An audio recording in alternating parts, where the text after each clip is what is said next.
Bonjour, c'est Cécile. Bienvenue dans un nouveau numéro du Grand Méchant Book.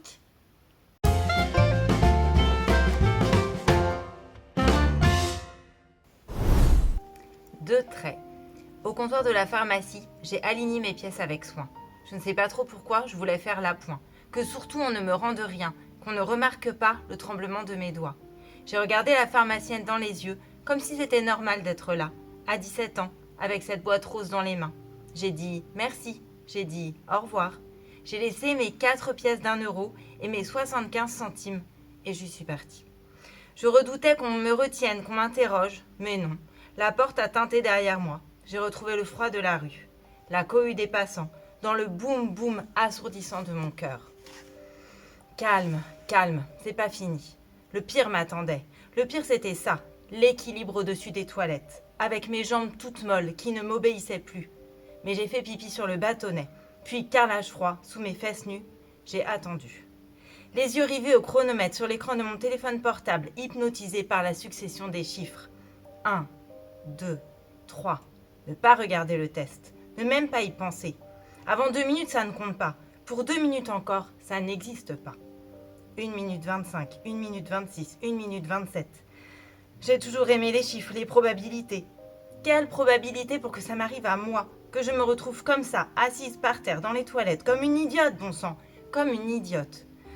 2 minutes, j'ai regardé mais je savais déjà. 2 traits, putain, 2 traits comme l'envie de faire. Pause.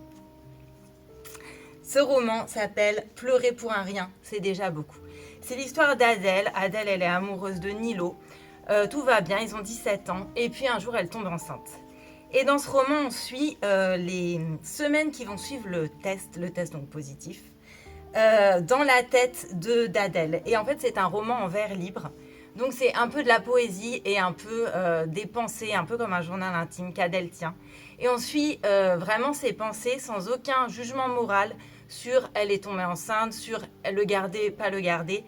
C'est pas du tout la question. La question, c'est vraiment, on est dans la tête d'une adolescente de 17 ans qui est amoureuse, qui vit sa vie de lycéenne et qui a ce poids et cette responsabilité d'un seul coup. Et on est vraiment, on l'accompagne en fait vraiment au fil de ses pensées, au fur et à mesure des jours. Le personnage de Nilo, il est vraiment très très bien vu parce que c'est donc l'amoureux et la communication entre eux, elle est très compliquée parce qu'à la fois il a envie de pas être trop intrusif, de pas l'embêter parce qu'elle voilà tout est compliqué dans sa tête et à la fois il veut être présent et la communication entre eux deux est vraiment très très bien vue, c'est très juste. Et de manière générale, c'est vraiment un roman très juste parce que même si c'est un roman réaliste, les ados sont pas vus comme des ados un peu bébêtes ou quoi. C'est vraiment des jeunes adultes qui ont une conscience, qui réfléchissent, qui à la fois ont envie d'être complètement insouciants et à la fois, et c'est plus possible d'être insouciant. Et je trouve que l'auteur, qui a une trentaine d'années, elle a vraiment bien su voir ça, toucher ça, cette adolescence qui est entre l'enfance et les grandes responsabilités d'adultes, sans du tout que ce soit mièvre. Et c'est vraiment très bien vu. C'est vraiment un roman lumineux et si vous lisez à la fin, vous aurez les larmes aux yeux et le sourire aux lèvres. Donc je vous conseille vraiment ce roman à partir de 14-15 ans et pour les adultes aussi. Voilà, merci beaucoup et à bientôt pour un nouveau numéro du Grand Méchant Book.